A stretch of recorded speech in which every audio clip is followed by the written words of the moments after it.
एकाएकी डोक्यात प्रकाश पडला. मुलं रोहतांगला आलीच नसणार. म्हणूनच तर इथल्या फोटोत त्यांच्यापैकी एकही जण दिसत नाही. म्हणजे इथे त्यांचा खून करून मृतदेह बर्फात दडवणं शक्यच नाही. हे कुणीतरी केसवरून लक्ष उडावं, पोलिसांची दिशाभूल व्हावी यासाठी केलं असणार. या अफाट बर्फाने झाकलेल्या पर्वतराजीत मृतदेह शोधण्यासाठी 3-4 महिने तरी लागणारच. तोपर्यंत हिवाळा सुरू होऊन पुन्हा बर्फ पडणार. मग तर मृतदेह शोधण्यासाठी आणखी 4-5 महिने थांबणं भागच. आरोपी मेलाय म्हणून पोलीस आणि मीडिया ही केस विसरून जातील. म्हणजे ही सगळी दिशाभूलच. हा एक साधासुद्धा प्लॅन नाही. हा मास्टर प्लॅन आहे, मास्टर प्लॅन. एकाएकी नवा हुरूप येऊन मी चालत्या गाडीतच ही शक्यता सर्वांना ऐकवली. आपल्याकडे अजून एक संधी आहे. कदाचित मुले जिवंतच असतील, पण बाकीचे इतके उत्सुक दिसले नाहीत. अरे पण त्या अपहरणकर्त्याने मीच त्यांचा खून करून बर्फात दफन केले असे म्हटले आहे ना. स्वतःचा जीव पणाला लावून तो खोटं कशाला सांगेल? किरणने शंका व्यक्त केली. कशावरून तोच अपहरणकर्ता होता? पोलिसांना त्याचे स्टेटमेंट घेण्याची संधीच कुठे मिळाली? हाती लागण्याआधीच गोळ्या झाडल्या नाही का त्याला? मी उत्तर दिलं. मग पोलिसांना कसं कळलं की त्याने कधी, कुठे आणि कसा खून केलाय ते? राजेशने विचारलं. उस आदमी ने एक रिकॉर्डिंग पीछे छोड़ी थी साहब, अपने मोबाइल पे. उसमें मैंने उनको सर काट के बर्फ में दफनाया ऐसे वो बड़बड़ा रहा था. पुलिस ने सराय के आसपास की सीसीटीवी फुटेज भी चेक की. सच में वो उस दिन बच्चों के पीछे गया था. जग्गीने मागे न वळता सांगितले. घे, अजून कुठला पुरावा पाहिजे तुला? सगळं अगदी पाण्यासारखं स्वच्छ आहे. तू आता अतिविचार करू नकोस, मंगेश म्हणाला. ती मुलं रोहतांगला गेली होती ना, मग तिथे त्यांनी एकही सेल्फी का काढला नाही? मी फोटो दाखवत विचारलं. अरे वेळच मिळाला नसेल. टेंट वगैरे ठोकून स्थिर स्थावर व्हायला किती वेळ जातो तू पाहिलंस ना. ते काम आटोपतं तेव्हाच तो किलर तिथे पोचला असेल. तोपर्यंत अन्नात मिळवलेल्या औषधाने मुलांना गुंगी आली आणि मग त्यांचे गळे चिरणं त्या खुन्याला सोपं गेलं, सचिन समजावू लागला. मग हे तिथल्या पहाडांचे, तंबूंचे, वनराईचे फोटो काय त्या खुन्याने काढून फोन होता तिथे ठेवला आणि स्वतःच स्वतःविरुद्ध पुरावा तयार केला? असं तो का करेल? मुलं रोहतांगला आली होती, इथूनच ती बेपत्ता झाली किंवा त्यांचा खून झाला असं दाखवण्याचा हा प्रयत्न आहे. पण मुळात मुलं रोहतांगला गेलीच नव्हती, मी विश्वासाने म्हटलं. मग मुलं गेली कुठे? आणि तो खुनी स्वतःचा एन्काउंटर करून घेण्यासाठी व्हिडिओ बनवून मागे ठेवेल का? विजयने विचारलं. माझ्याकडे आताच सगळ्या प्रश्नांची उत्तरं नाहीत, पण माझं इंट्युशन सांगतंय की ज्यांचं एन्काउंटर झालं तो खुनी नव्हताच. मुलंही अजून जिवंत असावीत. ही सगळी एक दिशाभूल होती. आपण चुकीच्या ठिकाणी शोधत होतो. मघाशी पहाडावर चर्चा केली तो प्लॅन बी आपण आजपासूनच राबवूया. फक्त पुढचे 3 दिवस मित्रांनो. जर काही यश आलं नाही तर माघारी फिरूया. काय म्हणता? मी कळवळीने विचारलं. मलाही कुठेतरी पाणी मुरतंय असं वाटू लागलंय. करूयाच प्लॅन बी सुरू. जे व्हायचंय ते होऊ देत, राजेश म्हणाला. सगळेच तयार झाले. आता वेळ कमी होता आणि तपासाचा आवाका जास्त, म्हणून जग्गीलाही टीममध्ये घेऊन आम्ही 2-2चे 5 गट बनवले. सचिन अर्थातच माझ्याच गटात आला. किराणा मालाची दुकाने, मेडिकल्स, हार्डवेअर स्टोअर्स, हॉटेले आणि रेस्टॉरंट्स या किंवा अन्य ठिकाणी एखादा संशयास्पद व्यक्ती मागच्या महिनाभरात आला आहे का? किंवा नेहमीच्याच गिऱ्हाईकाने काही विचित्र संशयास्पद खरेदी केली आहे का? या 2 गोष्टींवर लक्ष केंद्रित करायचे होते. मुलांच्या पालकांनी तर आशाच सोडून दिली होती. परत या असा संदेश कुलकर्णी साहेबांनी दिला होता. तरीही आम्ही प्लॅन बी सुरू केला. झपाटल्यासारखे शोधाशोध करू लागलो.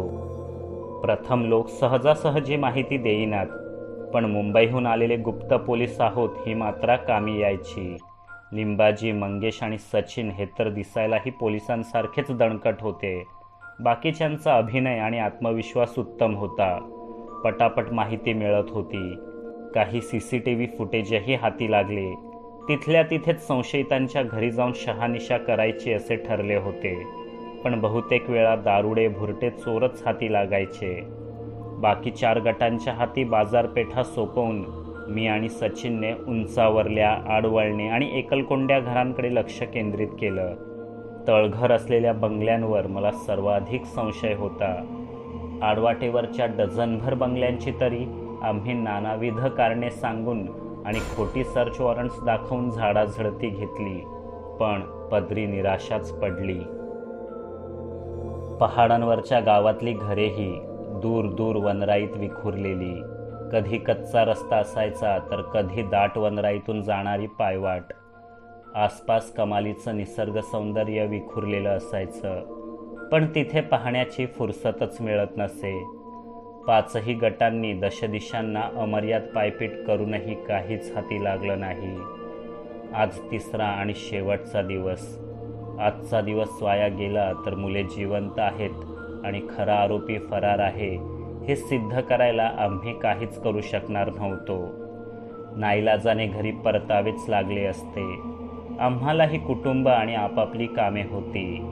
अनिश्चित काळापर्यंत या पहाडातून शोधाशोध करत राहणं शक्यच नव्हतं. सोळंग, वशिष्ठ आणि रोहतांग आधीच फिरून झाले होते. मागच्या 2 दिवसात पार्वती व्हॅली, कुलू आणि मणिकरण धुंडाळले. हिमवर्षाव होत असल्यामुळे कसोलकडे दुर्लक्ष झालं होतं. 3रा दिवस कसोलसाठीच ठेवला.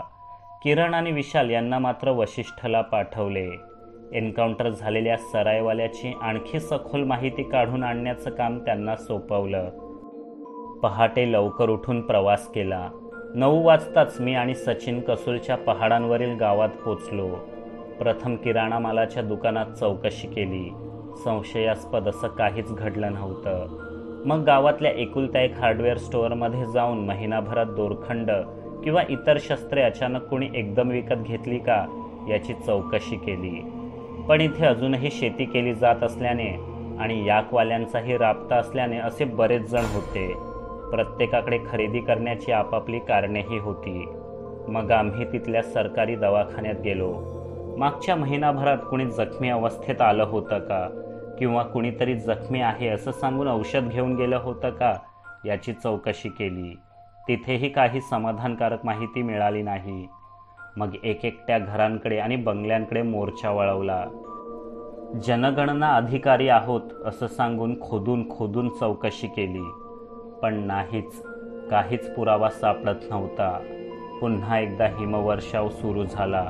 थंडी वाजू लागली. मी वर पहाडात पाहिलं. अजून 4-2 घरे कुठे कुठे दिसत होती. आजच सूर्यास्तापूर्वी ती नजरेखालून घालायची असं ठरवलं, पण हिमवर्षाव थांबणं गरजेचं होतं. थंडीने कुडकुडत धावतच आम्ही कशीबशी एक बेकरी गाठली. नशीब तिथे चहा कॉफीची सोय होती. थंडीला शह देऊ शकेल इतका गरमागरम वाफाळता चहा आणि बनमस्का मागवला. आम्ही थरथरत होतो. ते पाहून बेकरीवाल्याने हीटर लावला. बेकरी जुनीच असावी. पाव, ब्रेड आणि अंड्यांसाठी पूर्ण गावाचं उधारी खातं चालत असावं, कारण काउंटरजवळ एकाखाली एक आकडे मांडलेल्या बऱ्याच ओळी दिसत होत्या. मी पूर्ण बेकरी चौकसपणे न्याहाळली. मग चहा येईपर्यंत हॉटेलचं मेनू कार्ड चाळू लागलो. तुला आणखी काही मागवायचंय का?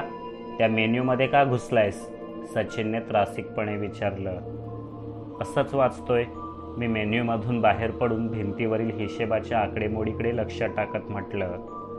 मेन्यू कार्ड, दुकानांच्या पाट्या, आता ही उधारीची आकडेमोड, काहीही काय वाचत बसतोस? कंटाळा येत नाही काय तुला? सचिनने विचारलं. कंटाळा कसला त्यात? मला वाचायला आवडतं. शिवाय गुप्तहेराने चौकस असावंच लागतं.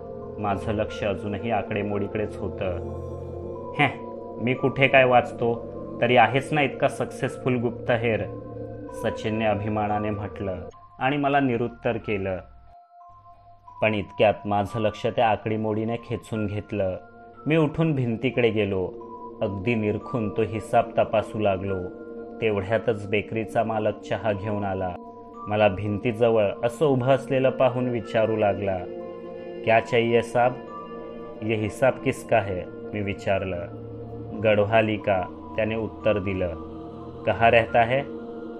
वो वहाँ टीले पर, सबसे ऊपर वाली पुरानी कोठी में। आज सुबह आया था, ब्रेड लेकर चला गया। तो खिडकी बाहेर बोट दाखवत म्हणाला, कितने पॅकेट लेकर गया है? मी घाईघाईने विचारलं. 3, तो आठवून म्हणाला. घर में कौन कौन है उसके? मी अस्वस्थ होत विचारलं. कोई नहीं, अकेला रहता है. 2 कुत्ते थे, लेकिन वो कुछ दिनों पहले मर गए, बेकरीवाला सांगत होता. पण मी त्याआधीच दाराकडे धावलो होतो. तुझं चहा पिऊन झालं की सगळ्यांना फोन करून बोलाव आणि या बेकरीवाल्यासोबत त्या टेकडीवर ये. पोलिसांना कळवू नकोस, समजलं? मी सचिनला ओरडून सांगितलं. तो चहाचा कप ओठांजवळ धरून गोंधळल्यासारखा माझ्याकडे पाहत राहिला. अजूनही हिमवर्षाव सुरूच होता. पायवाटा निसरड्या झालेल्या, पण माझ्या अंगात दुप्पट बळ संचारलं होतं. टेकडीवरील त्या देवदारांमध्ये हरवलेल्या एकाकी कोठीकडे जाताना सगळं चित्र डोळ्यांसमोर अगदी स्पष्ट झालं होतं. वशिष्ठमध्ये सरायवाल्याशी भांडून मुलं त्याच रात्री रोहतांगसाठी निघाली. खरं तर अतिशय खडतर असलेल्या या वाटेवर दुसऱ्या दिवशी सकाळी उजेडात निघायचं असं आधी ठरलं होतं. पण ऐनवेळी झालेल्या भांडणामुळे प्लॅन बदलला. कॅम्पिंगचं सर्व सामान गाडीवरच होतं. मुलं नशेत होती. आता इतरत्र जाण्यापेक्षा थेट रोहतांगलाच जाऊया असा धाडसी निर्णय त्यांनी घेतला. नवशिक्या आणि बिनअनुभवी असलेला आर्यन गाडी चालवत होता. रात्रीची वेळ असल्याने रस्ते रिकामीच होते. गाडी वेगाने पळू लागली. आर्यनचे झिंगलेले मित्रमैत्रिणी गाडीतच डुलक्या घेऊ लागले. तशी आर्यनलाही झोप अनावर होऊ लागली. अजूनही अवघड घाट रस्ता सुरू झाला नव्हता. वाट सरळच होती. आजूबाजूला गावे आणि अधेमध्ये तुरळक गाड्या दिसत होत्या. तेव्हाच आर्यनचा डोळा लागला आणि गाडीवरचा ताबा सुटला. त्याची मान खाली जाऊ लागली. गाडी नागमोडी धावू लागली. तेव्हाच शेजारून एक ट्रक कर्णकर्कश भोंगा वाजवत गेला. आर्यन दचकून जागा झाला. व्हीलवर ताबा मिळवण्याआधीच अचानक गाडी समोर आलेल्या कोणाला तरी त्याने जोरदार धडक दिली. आर्यनने करकचून ब्रेक मारला, पण उशीर झाला होता. रस्त्याकडेला 2 कुत्री विव्हळत पडली. तेवढ्यात शेजारच्या झाडीत लघुशंकेसाठी गेलेला त्या कुत्र्यांचा मालक हा गोंधळ ऐकून लगबगीने बाहेर आला.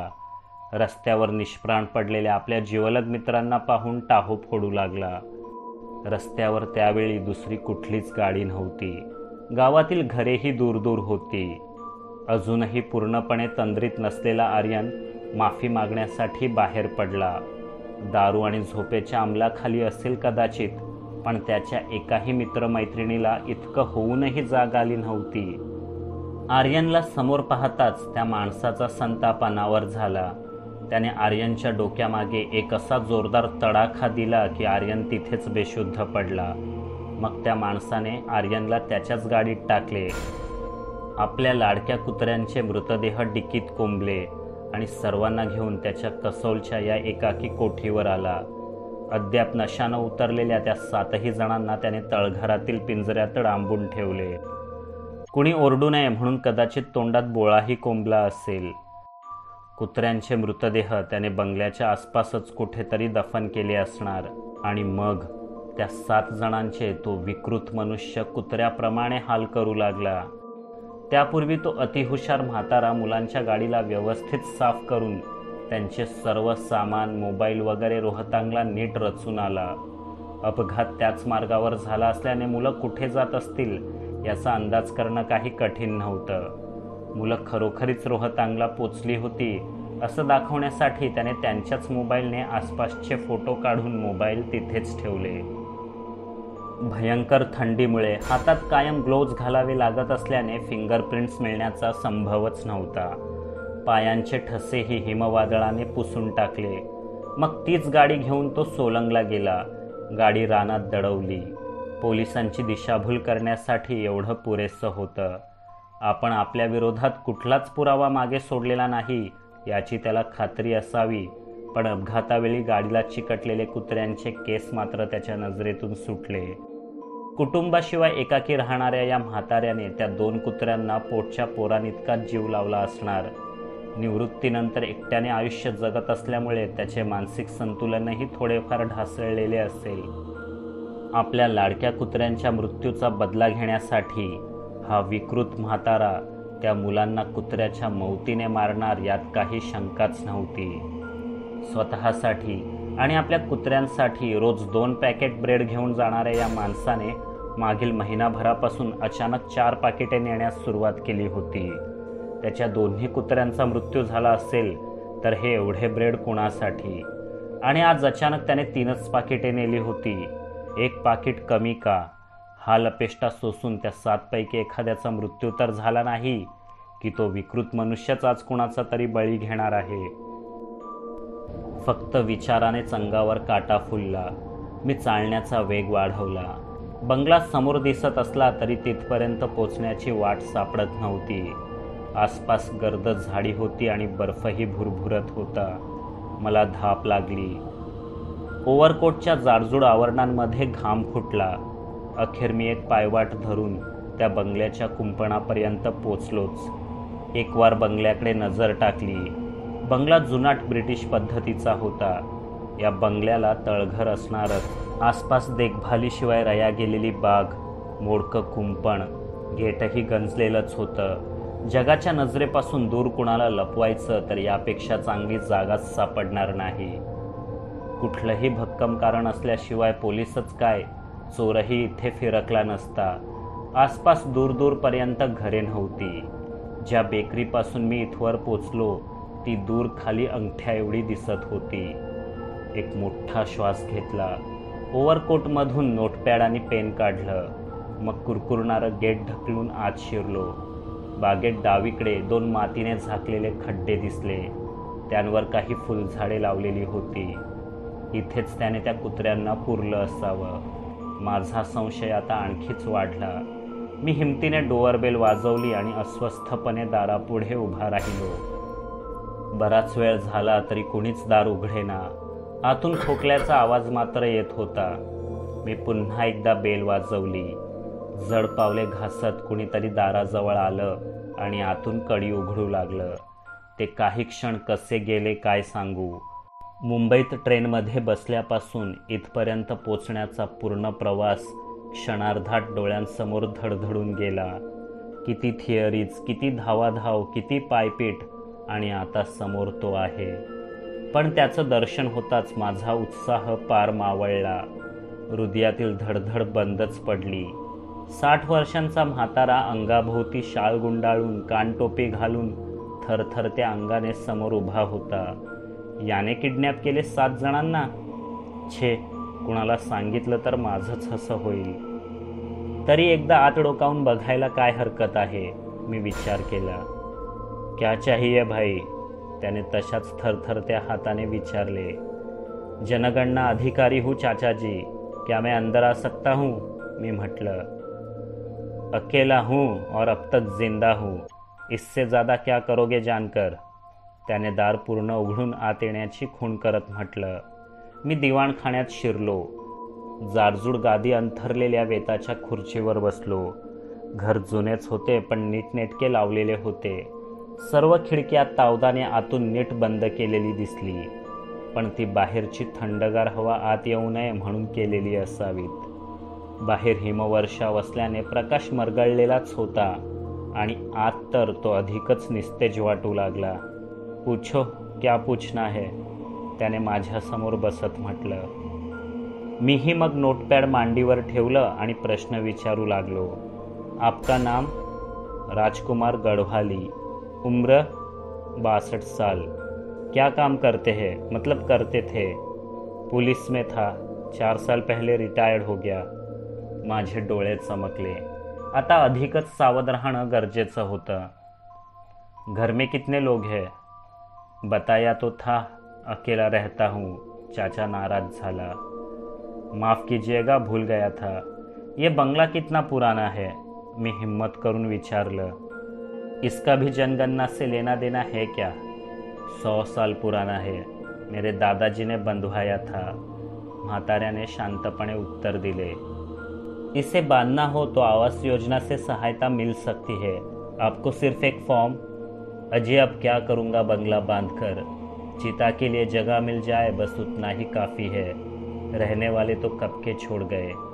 म्हाताऱ्याने शायराना अंदाजात दुःख व्यक्त केलं। बुरा लगा सुनकर। नीचे बेकरी वाले ने बताया, आपके साथ 2 कुत्ते भी रहते हैं। मिल सकता तो अच्छा होता। मुझे भी जानवर काफ़ी पसंद है। मी शेवटचा खडा टाकून पाहिलं। देर कर दी साहब आपने आते आते। वे दोनों भी मुझे छोड़कर चले गए। पिछले महीने एक शाम को बैठे बैठे ही आँख लग गई। हवा से दरवाज़ा बंद हुआ और दोनों बर्फबारी में बाहर ही रह गए। सुबह दरवाज़ा खोला तो सामने ही लाशें पड़ी मिली दोनों की। ठंड से ठिठुर कर मौत हो गई। गलती मेरी ही है। अब अकेलेपन की सजा भुगत रहा हूँ। म्हाताऱ्याच्या चेहऱ्यावर दुःख स्पष्ट दिसले। माझे समाधान झाले होते। मी उठलो तसा म्हाताराही उठला। म्हणाला, मेरे लिए इतने दूर तक आए हो, कुछ पी कर जाओ, बाहर काफ़ी सर्दी है। मग मी थांबलो। 10 मिनिटातच तो वाफाळता चहा घेऊन आला। इतक्यातच एका कोपऱ्यातील खिडकी वादळी वाऱ्याने खाडकन उघडली। म्हातारा ती नीट लावायला गेला। त्याची उरकेपर्यंत मी चहा संपवला। मग अजिबात उशीर न करता दाराबाहेर पडलो। म्हाताऱ्याने लगेचच दार लावून घेतले, नाहीतर थंडीने आखडून जायचा। बाहेर आल्यावर स्वतःच्याच कानफडात मारून घ्यावेसे वाटले। माझा अंदाज इतका कसा काय चुकला? ब्रेडच्या पाकिटांचे आकडेमोड आणि मेलेले कुत्रे, फक्त एवढ्यावरूनच मी त्या म्हाताऱ्याला सायको सिरियल किलर समजू लागलो।